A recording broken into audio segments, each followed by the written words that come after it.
Hello students, हमने हमारे कल के वीडियो में अव्यय के बारे में पढ़ा था कि अव्यय क्या होते हैं। अव्यय वे शब्द होते हैं जो किसी भी लिंग, वचन, पुरुष, काल आदि से प्रभावित होकर बदलते नहीं हैं, बल्कि एक ही रूप में बने रहते हैं। अव्यय 4 प्रकार के होते हैं: क्रिया विशेषण, संबंध बोधक, समुच्चय बोधक और विस्मयादि बोधक। इसमें हम क्रिया विशेषण और संबंध बोधक के बारे में पढ़ चुके थे। आज हम समुच्चय बोधक और विस्मयादि बोधक के बारे में पढ़ेंगे। समुच्चय बोधक क्या होते हैं? समुच्चय का अर्थ होता है संग्रह या मेल, और बोधक का तात्पर्य होता है बताने वाला। अर्थात जब भी कोई मेल होता है या कुछ भी संग्रह होता है, उसके बारे में जो बताया जाता है वो समुच्चय बोधक या योजक कहलाते हैं। जो शब्द दो शब्दों को या वाक्यों को आपस में जोड़ते हैं उन्हें हम समुच्चय बोधक कहते हैं। जैसे 2 शब्द हैं, प्रियंका और श्रेया, तो इन दोनों को जोड़ने का कार्य किया और ने। प्रियंका और श्रेया फिल्म देखती हैं। अमन ने मेहनत तो की परंतु पास ना हो सका। हमने यहाँ पर 2 वाक्य देखे हैं। इन 2 वाक्यों में पहले 2 शब्दों को जोड़ा गया है और बाद में 2 वाक्यों को जोड़ा गया है। तो पहले हमने और का प्रयोग किया है और बाद में परंतु का प्रयोग किया है। तो ये जो शब्द हैं जिनसे यहाँ पर संबंध बताया जाता है या वाक्यों को या वाक्यांश को जोड़ा जाता है, ये समुच्चय बोधक कहलाते हैं। समुच्चय बोधक शब्द अकेले भी आते हैं और कुछ ऐसे होते हैं जो 2 भागों में भी बटे होते हैं परंतु आते एक ही वाक्य में हैं। जैसे जब तक मैं जिंदा हूं तब तक तुम्हें कुछ न होगा। तो यहाँ पर समुच्चय बोधक हमने देखा कि 2 भागों में बटे हुए आए हैं। समुच्चय बोधक के भेद। समुच्चय बोधक 2 प्रकार के होते हैं। पहला होता है समानाधिकरण समुच्चय बोधक अव्यय और दूसरा होता है व्यधिकरण समुच्चय बोधक अव्यय। समानाधिकरण समुच्चय बोधक से तात्पर्य है जो शब्द एक सी स्थिति वाले 2 या 2 से अधिक मुख्य शब्दों, पदबंधों अथवा वाक्यों को जोड़ते हैं, उन्हें समानाधिकरण समुच्चय बोधक कहा जाता है। समुच्चय बोधक से तो हमें पता चला है कि समुच्चय बोधक वे शब्द होते हैं जो वाक्यों को या शब्दों को जोड़ते हैं।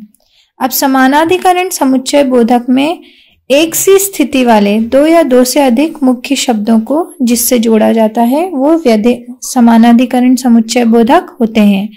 जैसे रेखा ने अमित से कहा, मैं और तुम हमेशा साथ रहेंगे।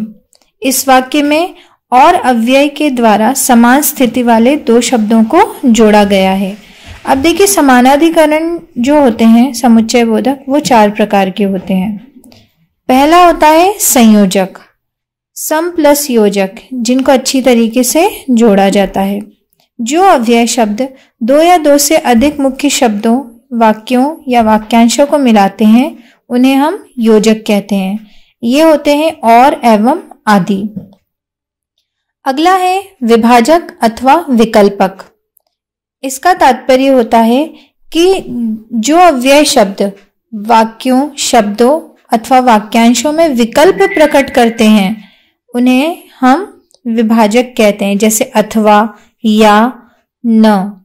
इसी प्रकार से अगला आता है हमारा विरोधदर्शक अव्यय। शब्दों से तात्पर्य है कि जो 2 कथनों या 2 बातों के अंदर विरोध प्रकट करता है, जिसे हम परंतु, किंतु, लेकिन इन शब्दों के द्वारा समझ सकते हैं। अगला है परिणाम दर्शक। परिणाम दर्शक जो होते हैं वो हमें परिणाम के बारे में बताते हैं या संकेत देते हैं। जैसे वरना, ताकि। उदाहरण के द्वारा हम समझेंगे, आरिफ शांत होकर बैठो वरना बाहर निकाल दूंगा। तो यहाँ पर ये हमें परिणाम के बारे में बताते हैं, इसलिए इन्हें हम परिणाम दर्शक शब्द या अव्यय कहते हैं। अगला है व्यधिकरण समुच्चय बोधक अव्यय। एक या एक से अधिक आश्रित वाक्यों को प्रधान उपवाक्यों से जोड़ने वाले शब्द व्यधिकरण समुच्चय बोधक कहलाते हैं। मतलब यहाँ पर अलग अलग वाक्य नहीं है, जो आश्रित होते हैं, जो एक दूसरे पर डिपेंडेंट होते हैं, उनके बारे में हम यहाँ पर बात कर रहे हैं। अर्थात ये एक या अधिक आश्रित उपवाक्यों को मुख्य वाक्यों से मिलाते हैं। जैसे यदि विदुर मेरा कहना मान लेता तो न पछताता। तो यहाँ पर इस वाक्य में विदुर मेरा कहना मान लेता तो से जोड़ा गया है, तो यहाँ पर हम इसे कहेंगे व्यधिकरण समुच्चय बोधक। इसी प्रकार यहाँ पर इसी प्रकार की, ताकि, यदि ऐसे शब्द जब आते हैं तो ये व्यधिकरण समुच्चय बोधक के अव्यय के अंतर्गत आते हैं। ये भी 4 प्रकार के होते हैं। पहला है हेतु बोधक। हेतु का मतलब होता है कारण। जब यहाँ पर हमको कारण के बारे में बताया जाए तो वो हेतु बोधक समुच्चय बोधक होते हैं, जैसे इसलिए, अतएव, क्योंकि, ऐसे शब्द जब आते हैं तो वो हेतु बोधक के अंतर्गत आते हैं। अगला है संकेत बोधक। जब 2 वाक्यों को शुरू में योजक के द्वारा अगले योजक की ओर संकेत दिया जाता है, जैसे यदि तुम मेहनत करोगे तो पास हो जाओगे, तो यहाँ पर संकेत दिया जा रहा है। स्वरूप बोधक। स्वरूप बोधक का मतलब होता है कि जिस अव्यय शब्द के द्वारा पहले प्रयुक्त शब्द, वाक्यांश या वाक्य के अर्थ को प्रकट किया जाता है उसे स्वरूप बोधक योजक कहा जाता है। जैसे वह देश पर मर मिट सकता है, यानी देश से बहुत प्यार करता है। इसमें अन्य शब्द हैं अर्थात, यानी, मानो, यहां तक कि आदि। अंतिम है उद्देश्य बोधक। जिन अव्यय शब्दों में से कार्य का उद्देश्य प्रकट होता है वे उद्देश्य बोधक अव्यय शब्द कहलाते हैं। जैसे अनुषा रोज पढ़ती है ताकि वह प्रथम आ सके। अन्य उद्देश्य बोधक शब्द हैं ताकि, कि, जिससे, इसलिए आदि। अब हम जानेंगे विस्मय आदि बोधक के बारे में। विस्मय आदि बोधक, अब ये देखिए कुछ वाक्य है आपके सामने। अरे आपने क्यों कष्ट किया, वाह क्या छक्का लगाया है। अगला है हाय सुभाष को चोट लग गई। यहाँ पर हम देख रहे हैं कुछ लाल रंग के शब्द हैं और उनके सामने एक विस्मय बोधक चिन्ह लगाया है, जैसे अरे, वाह, शाबाश, हाय। ये ऐसे शब्द हैं जो हमें विस्मय या आश्चर्य या मन के भावों के विषय के बारे में बताते हैं। ये विस्मय बोधक शब्द कहलाते हैं। या हम कह सकते हैं कि हमारे मन में जो भी दुख, घृणा, शोक, हर्ष, इनको देखकर या सुनकर जो मन में भाव आते हैं वे विस्मय बोधक कहलाते हैं। इसकी परिभाषा हम इस प्रकार समझ सकते हैं कि वे अव्यय शब्द जो विस्मय, हर्ष, विस्मय का मतलब आश्चर्य होता है, विस्मय, हर्ष, प्रशंसा, संवेदना, घृणा, तिरस्कार आदि भावों को व्यक्त करते हैं, उन्हें हम विस्मय बोधक अव्यय कहते हैं। अब देखिए विस्मय बोधक अव्यय के कुछ प्रभेद हैं, मतलब इसके अंतर्गत क्या आता है। जैसे विस्मय, हर्ष, उल्लास, प्रोत्साहन या प्रशंसा, व्यथा, ग्लानि या पीड़ा, संवेदना, घृणा, फिर तिरस्कार यदि किया है, चेतावनी दी गई है, संबोधित किया गया है और यदि किसी का आह्वान किया गया है, तो ये सभी आते हैं विस्मय बोधक के अंतर्गत।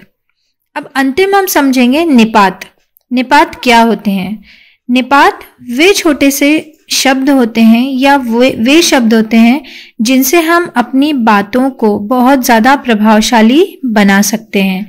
जैसे हमको अपनी बात पर बल देना है। मैंने एक वाक्य बोला, रोहन दिल्ली जाएगा, लेकिन यदि मुझे अपनी बात पर बल देना है, मुझे बोलना है कि ये कार्य जरूरी है, तो मैंने कहा रोहन दिल्ली भी जाएगा। अब देखिए कुछ वाक्य ऐसे होते हैं जो साधारण होते हैं, लेकिन जब उनमें निपात लग जाता है तो वो वाक्य बहुत ही प्रभावशाली हो जाते हैं। जैसे किसी ने घायलों की सुध तक नहीं ली, तुम्हें वहां जाना ही होगा। अब देखिए इन वाक्यों में ही, भी, तो, भर, तक, ये ऐसे शब्द हैं कि ये जिस भी शब्द के बाद लगे हैं उस पर विशेष बल दिया गया है।